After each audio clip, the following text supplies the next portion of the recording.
Laravel ORM এর where has মেথডের সাথে আমরা সবাই পরিচিত। এটা কী কারণে ব্যবহার করা হয়? সাপোজ আমার অনেকগুলো পোস্ট আছে, সেই সকল পোস্টগুলো আমি নিয়ে আসতে চাই যেই পোস্টের কমেন্টস আছে।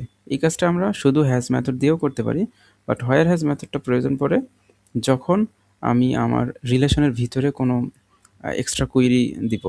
লাইক ওই কমেন্টসগুলা যেগুলো আমার অ্যাপ্রুভ বা অ্যাক্টিভ আছে, সেই সমস্ত কমেন্টসের পোস্টগুলোই আমি আনতে চাই। তো এখানে আর একটা ইন্টারেস্টিং ফ্যাক্টর আছে, সেটা হচ্ছে আমার কাউন্টিং। এই যে আমার রিলেশনটা, এই রিলেশনের টোটাল রো কতগুলো আছে সেই কাউন্টিংয়ের উপর বেস করে আমি পোস্টগুলো নিয়ে আসতে পারি। তো সেইখানে মূলত হোয়ার হ্যাজটা খুবই ইন্টারেস্টিং। সো এখানে লারাভেল ডকুমেন্টেশন একটা এক্সাম্পল দেওয়া আছে, যেখানে দেখা যাচ্ছে যে আমার ওই সমস্ত পোস্টগুলো নিয়ে আসবে যেই পোস্টের কমেন্টসগুলো এরকম। এখানে কন্টেন্টে কমেন্টসের কন্টেন্টে কোড দিয়ে শুরু যেই কমেন্টসগুলো, সেই সমস্ত কমেন্টসের পোস্টগুলোই আমার এখানে আসবে।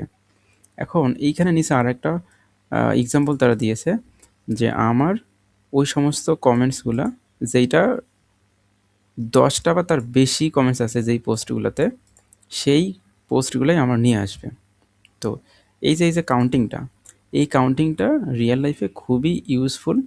বিকজ আপনার এমন সিচুয়েশন আসবে যে আপনার একটা মডেল তখনই আপনি রিট্রিভ করবেন যখন কিনা ওই মডেলের সাথে যে রিলেশন আছে অন্য মডেলের, ওই অন্য মডেলের টোটাল কাউন্টিংটা সহকারে আপনি কন্ডিশনটা চালাতে চান, তবেই হচ্ছে ওই আপনার প্রাইমারি মডেলের ডেটাগুলো আসবে। তো এই ক্ষেত্রে যেমন হচ্ছে যে ওই সকল পোস্টগুলো আসবে যেই সকল পোস্টের কমেন্টস 10টা বা তার বেশি।